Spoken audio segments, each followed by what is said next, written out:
I want to introduce you real quickly to the tools that I used and the trick that I'm going to show you that I used them on. So the first item is the knee pad, and I'm sitting now, I'm kneeling now right now without the knee pad outside the Corvette to film this for you. But when you're working in the car, the seat bolts are going to be coming through the floor like that, and that is not very comfortable to have in your back. So I used the knee pad. This is just an ordinary garden knee pad, and put that on top of that and problem solved. You can use a cushion from a couch or some other foam rubber or whatever, but you get the idea. This is going to be a pain in your back if you don't do something about it. So I'll take that out so I can use that. The other thing that's essential is the headlamp. If it's dark up under there and it's hard to get any kind of light, I don't care what you use, I've tried everything, it's not going to be in the right place, but I found the headlamp got wherever I was looking, it did a pretty good job. So I have a very powerful headlamp that I'm using, okay?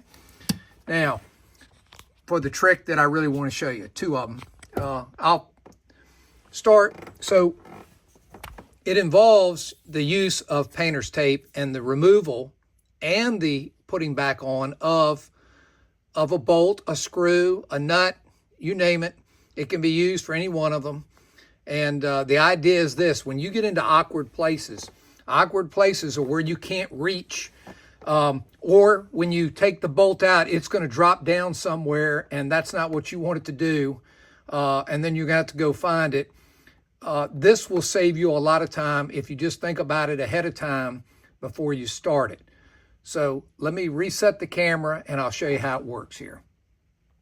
All right, let's talk about our first awkward bolt that we're going to encounter, and that's the screw that holds the programmer to the firewall or to the bracket that's behind there. And when you remember, it's going to be mounted like this. It's going to be mounted vertically like that against the wall, and you're not going to be, you're going to see the screw, but it's pretty far up in there, and it's hard to see.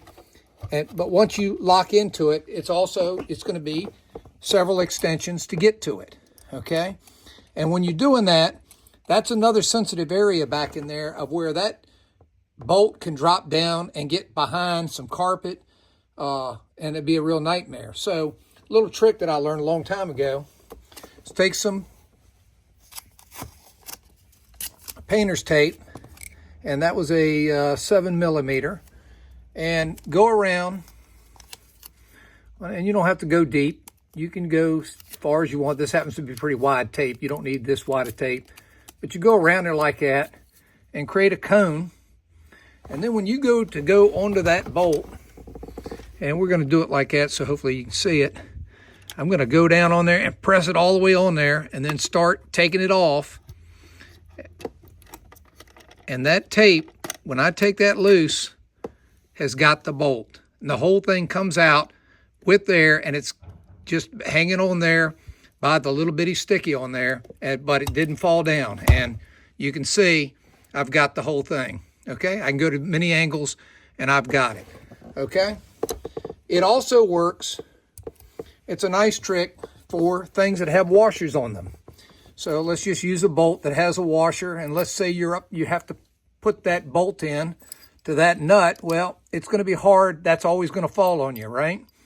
And so you're always trying to hold it, and it might be in an awkward position. In other words, you can't reach it. You can put it on the socket, but you actually can't reach it where it's going to go in. So, and of course, in the meantime, it's going to start sliding. Again, just use some painter's tape, and you can use as much or as little as you want. But so what I'll do, and that one's pretty snug in there, but if it's not snug, the bolt's snug in the socket, but if it's not, you can always tag onto the bolt and to the washer just lightly. Well, that was a little too light.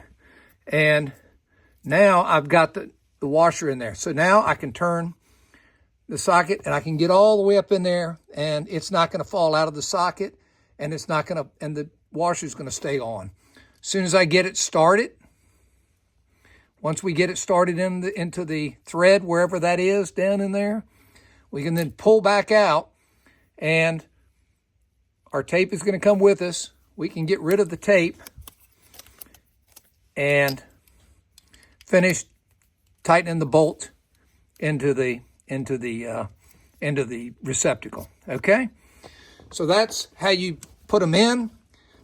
Same with, this is the little bolt that goes in and holds our circuit boards in. You can see how little bitty that is. And by the way, when you're taking them out, the same thing can be done so they don't fall down and you don't lose them somewhere. I just let them fall down, but if I remembered, I would have showed you this trick when I was doing it. But so again, you want to take that out or even putting it in. Either one, remember this works for removing or putting things in.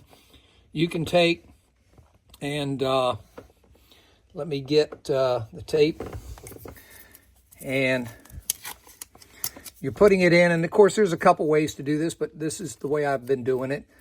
I'll show you another way. But you're going to come in here, put your screw in. You screw in, put your tape in, and you can put it just around a little ways. Now it wants to fall out on me, so I'm going to make it a little tighter. And now when I go to screw that in, okay, so now I can turn this that way, get up under there, put it in there, and then once it's started, you can pull on the screwdriver. So let's just say it's started, pull on it, and you can pull this out of the way and finish tightening it up with your nut driver or your socket. Okay, so it works for taking them out, and it works for putting them in, so they don't go bonkers on you. I'll show you one other one here that we'll do, and that's with a screwdriver.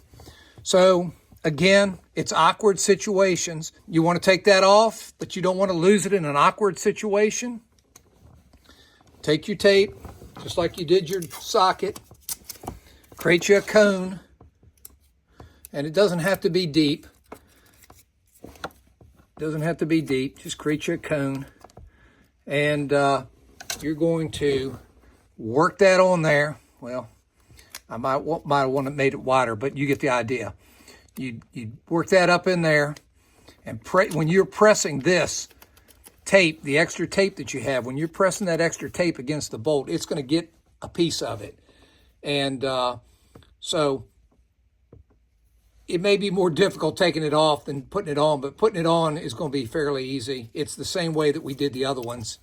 You're going to wrap it, and once you wrap it, we're going to put it up in there, screw it into that awkward place, and once it's started threaded, we can pull back, and we have our screwdriver, but our screw will still be in place, and we can take that off and finish screwing it the rest of the way in there. Okay, so that's the painter's tape trick that I wanted to show you. And you can be creative, by the way. There's many ways to do this, okay? You could also take this is the sticky side here. You could put your screw through there like that, put your nut driver on it. I hope you can see all this.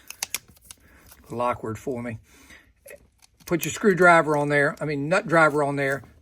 Put it on there like that, put it in, screw it on, pull it back, and it's going to leave the screw in there, and it's going to tear the paper.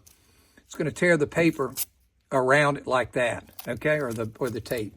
And the use of the painter's tape is not limited to the items that we've shown. You can use it on the pliers. You can use it on a wrench, either open end or boxed in.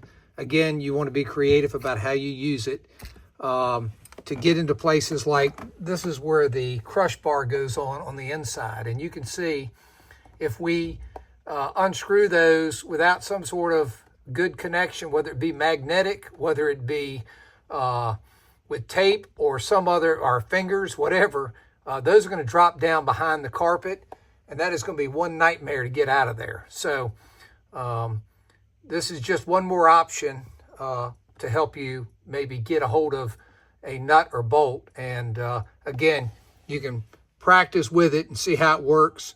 But on pretty much on any tool where you're grabbing something, certainly some painter's tape can be a big help to you.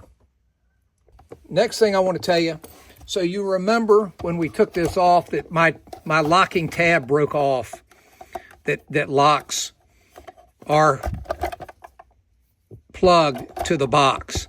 And I told you, and it really is, it's in there, just friction alone. When I put it in there, I really don't see it vibrating out, okay? You can see how much force I'm trying to use on it right now to get this out, and I'm having a hard time.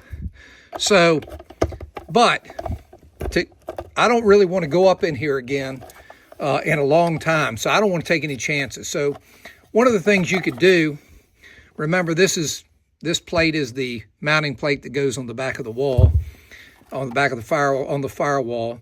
And so this is what you're going to be putting back in and up on the bracket. And before you do that, you're going to be hooking up the electrical plug again.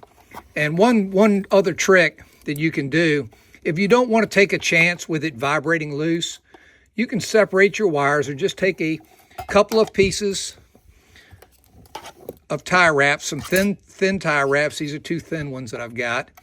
And you can run them through the middle of the wires and come around like that. And of course, fasten it and tighten it up. And that plug is not going to come out, okay? And I've kind of got it all cockeyed right here, but you get the idea. That's just one way to keep the plug on, and that's something that people do all the time for plugs that break. Okay, couple tips for you.